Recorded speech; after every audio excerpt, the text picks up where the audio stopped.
So you've promised to sit down and talk real estate with me, just one-to-one, and just literally chat. Like a free form sort of video. Yeah, so less structured, but Let's see how it goes according to your plan. a boy can dream.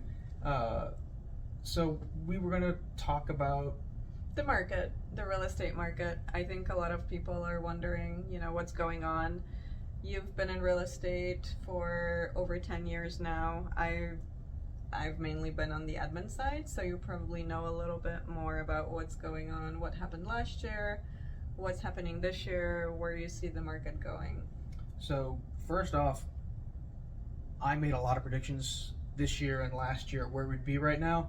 None of them came true. I was wrong on literally every single thing I predicted. Well, a lot of people have been. Oh, everybody was. The experts were. Everybody was wrong. We just all put different, dates or quarters that we expected the market to turn, and the market hasn't turned. It's actually worse than it was last year. I don't think the predictions are necessarily wrong. It's just a matter of when is the market going to turn around. It always turns around. Yeah, I expected we would have a glut of inventory and a shrinking buyer pool. And we literally the exact opposite. Well, we've had a shrinking buyer pool. It just feels like there are a lot of buyers because there's very few homes on the market, so there are still a ton of multiple offer situations. Yeah, there's literally fewer homes for sale this year than there was last year, and last year was a historic low. Right.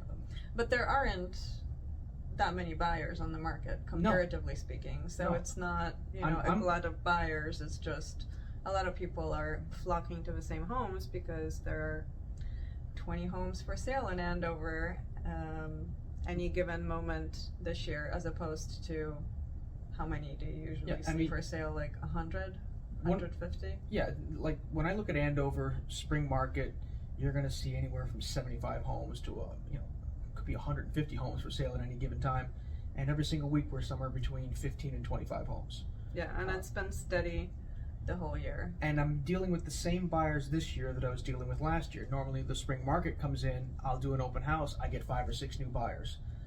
I'm dealing with 95% of the people I'm dealing with right now are the same people I was dealing with last fall, last spring, and the year before. Because they couldn't get into homes. They couldn't get into a home then, and they still haven't gotten into one now. So when the listings do come, if those buyers don't pop up, we're going to very quickly go into a buyer's market. And I anticipated that this summer, and I also said it was going to happen in the spring.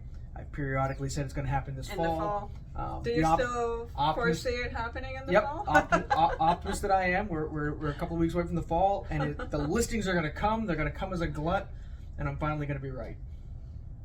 I think it's going to happen more next spring. I'm hearing a lot of people say, the Fed's going to raise rates again. They're still talking about how they haven't, accomplished what they wanted to accomplish, so that we're going to see higher rates, and that's going to keep more buyers away, and it's going to have more people afraid to list, and it's going to push everything off another 3 to 6 months at least. Also, next year is election year, so rates usually go down in election year, and a lot of other things get better right before the election. About 3 months before the election, gas is going to become affordable, interest rates will drop down, all of a sudden people will have jobs.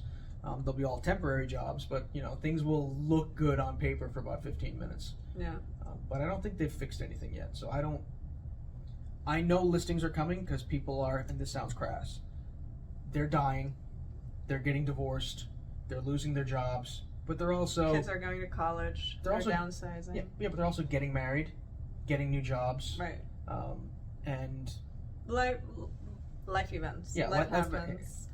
And there's only so long that you can live in the same home with your divorced spouse, right? So eventually people are going to give up on that. You say that like it's a sarcastic thing, but I know it happens. I know 2 couples that they're not in love, they're together, they don't want to be together, but they can't afford to move out, so they're living in this house. And there's only so long you can do that for. So eventually I think it will definitely happen, and I think the market will get flooded with inventory because it's just been way too long with historically low inventory. I mean, we're talking 20 listings versus 100, 150 listings, which is usually the norm. So it's gonna happen. It's just a matter of when.